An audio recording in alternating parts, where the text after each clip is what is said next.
What's up everybody, I'm Matt Brody and this is Simply Must Go, and welcome to episode 2 of Taking Apart Project Emo, which is my 1993 Jeep Wrangler YJ. But today we're going to finish starting to tear out the interior, so I want to get the seats out. There's this big sound system thing back here I got to tear out. A bunch of other stuff I've got to do, and I don't have a lot of time today to do it. So I'm going to get started quickly here in the back, so I can get all this stuff out with the tailgate and then I can close the garage, because it's really, for South Carolina, it's cold. If you're in Minnesota, you're like, I'm gonna be in like short skirts and I'm gonna be standing by the pool. But in South Carolina at 40 degrees, it's cold out. So I wanna put the garage door down, I think, and just get this stuff out as quickly as possible. Hopefully, by the end of this video, it'll be ready to start building back up better than ever. So come along with the journey. If you haven't subscribed, do that. And let's get this going.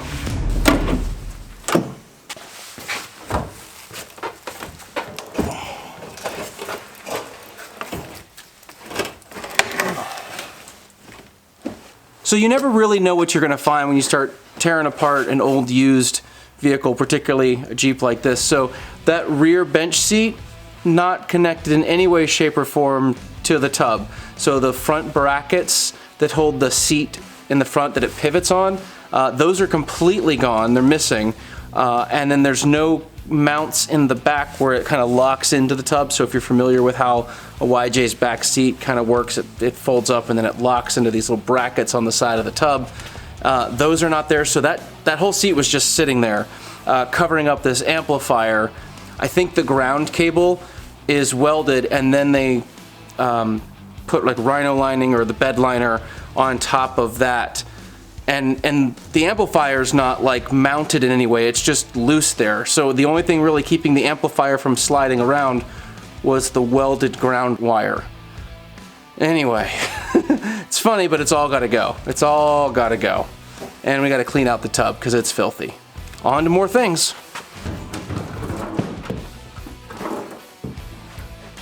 I'm trying to chase these wires to kind of figure out where they go into the stereo so that I can remove them, because I'm just not going to be using them and stuff, and I've discovered some interesting things. Well, I'm chasing these wires back from where the amplifier was, and they were all loomed together until they got to about the front of the passenger seat, and they diverged. The stereo cables went up and like underneath the glove box and then into where the stereo would have been. But the power, the power got routed apparently directly from the battery underneath the frame and then up through one of the drain plugs. That's how they wired the power to the battery, was just running a power wire underneath the Jeep directly into a drain plug. We're undoing that real quick. Beeve, if you're watching this, I now understand why you say that other people's cords management gives you anxiety. This is, I don't even know what all this is. Anyway, it's gonna be a while for me to untangle this mess and kind of figure out what's supposed to be going where so that I can put it back together. Also, don't zip tie things in a fixed position to things that are supposed to move. You make it so that those things don't move, and then when you think they're not working because something's broken, it's just because you've zip tied it to a fixed position.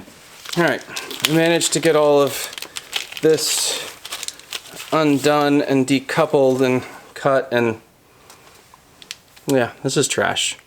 All right, YouTube, let me ask you a question. This is the amplifier that was sitting in the back there. I have no idea if it works. I'm not even really sure how to test and see if it works at all, but it's an Alpine V-Power MRP F300 4-channel amplifier. I'm gonna keep it around for right now, but is this junk? Is it great? Should I sell it on eBay? Should I toss it in the trash? I know nothing about car stereo stuff, so aftermarket, as a used one of these, is that worth anything? Should I toss it? Let me know in the comments below. I am a big proponent of clean as you go, primarily because if you've got a bunch of leaves and dirt and junk and you drop a screw in there, it's so much harder to find than if it's clean. So clean as you go. You move something, clean up after it. That's my tip. It's not a pro tip, it's just my tip. Oh man. Yeah, you can see where it was literally like screwed into the tub 3 times as a ground and then gone over with bed liner. I'm not even quite sure what to do about that yet. I don't know that I want to grind it all out, but I don't want it there either, so I may not have a choice. We'll see. Anyway, fun things to deal with. It could be a lot worse though. So far, she's still in great shape. I know I've torn everything apart to clean it and to fix a couple of things, but generally speaking, I think she's going to be amazing when she's all finished, and I won't have to do that much. There's also a little rust spot right here where the subwoofer was sitting and I guess wore that spot away. So I guess I'll probably grind that down a little bit or get that rust off and then maybe spray some new bed liner over that spot just to protect it a little bit more.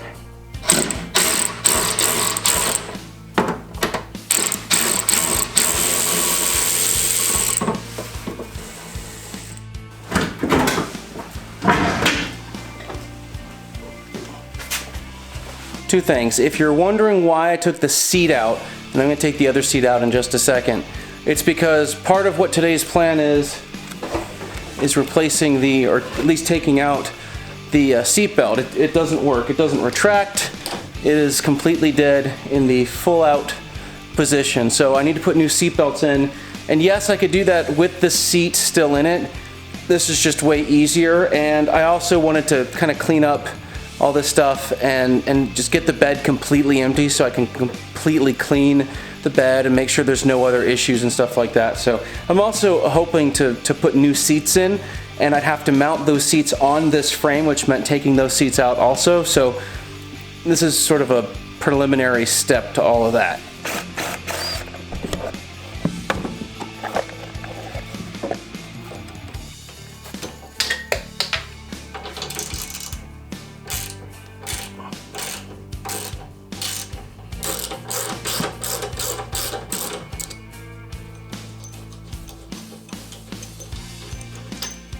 One bad seatbelt down, one more to go.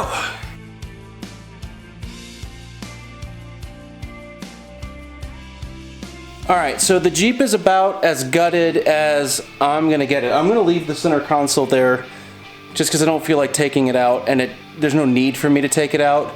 I can clean around it, I can deal with stuff, it doesn't have to move. So that will stay, but everything else came out. Now I'm gonna put the windshield back up, get into the engine bay, because I've got to see where that power cable from the amplifier was running so I can disconnect all of that. And I'm pretty sure I have a faulty oil pressure sensor, so I've got a new sensor and I need to install that so that when I put all of the dash back together, the oil pressure gauge should work. So fingers crossed on that.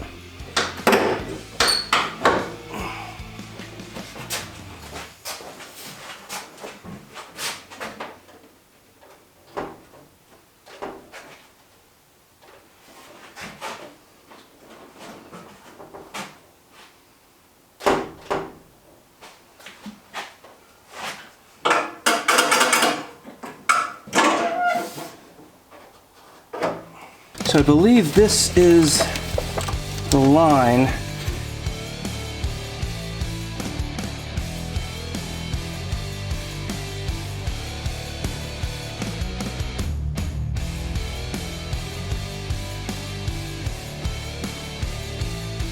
I really think it's a good thing I'm taking this out because that battery terminal where that's power for the amp was connected is all kinds of corroded. It's also made me realize that that is a small battery.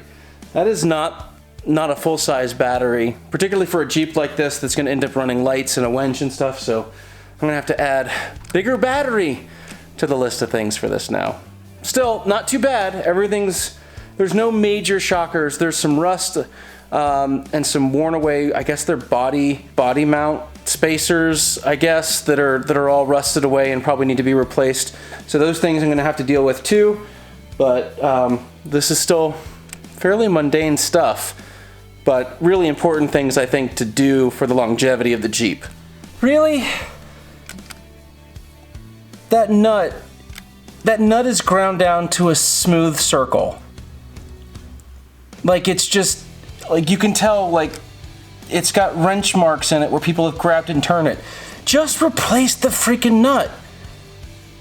Like, why put yourself through all this? It's not worth it. Just replace little things like that so that you don't have bigger problems later. Like, what would you do if you were on the side of the road and had to replace your battery? You can't. Simple things, people, simple things. There is also no battery tie down, so the battery's just sitting loose in the engine bay. So as you can see, the existing oil pressure sensor sending unit, whatever you want to call it, is just caked in oil, and it's not even plugged in correctly at the top, so no wonder it's not working.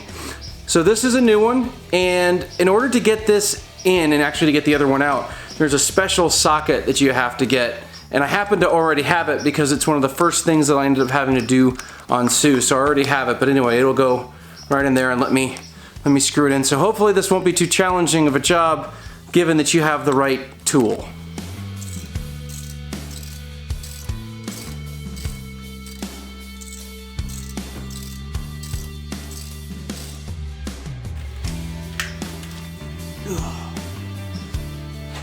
This thing is absolutely toast. Like, that spring, you can tell it's awful. So that's definitely something that had to get fixed. My concern is that the actual cable is pretty bad too that leads to this. So I'm gonna have to, before I put the other one in, I think I'm gonna have to clean it up and see if I can make sure that that the actual sensor cable that goes into this is still working as well, because that did not look so good. But this was totally shot. That's worse than I thought. Ugh. It's like leaking all over the place.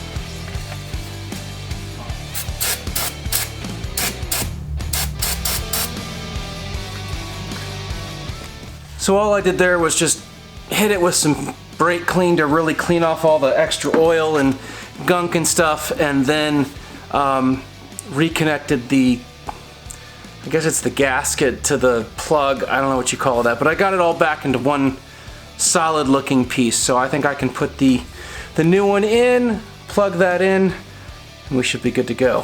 Fingers crossed.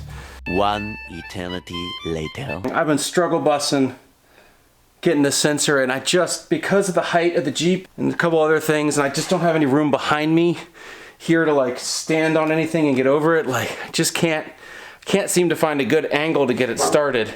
So I've been like climbing all over this thing, and it's a pain in the butt. And I can't put the hood all the way up because it hits my garage door opener. So I've got like no room to come over. I got no room behind me. I got this in the way. I'm making all kinds of excuses. It's like, just go in the hole. I know what you're about to say. I know exactly what you're about to say. Don't say it.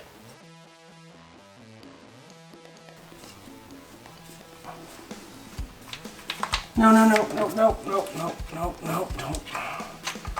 don't fall.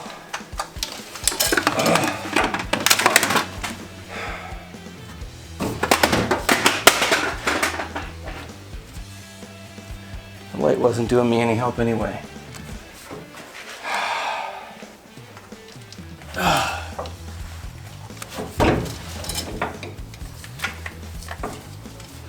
What the hell is this freaking wire here for?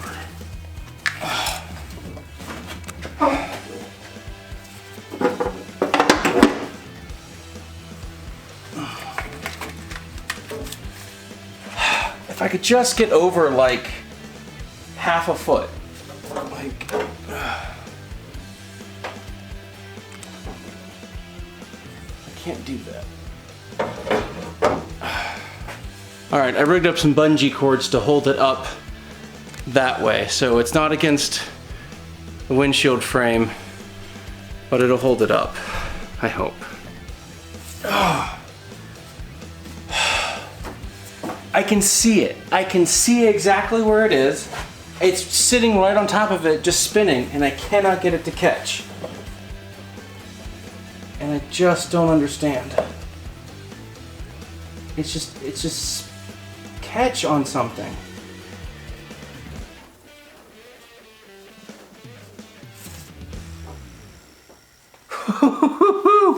Finally. Finally it's in there. Okay, now I gotta tighten it up. Man, that was a royal pain in the butt. And I don't have any idea why it was such a pain, but it definitely was a pain. All right, let's make sure we get this on here right.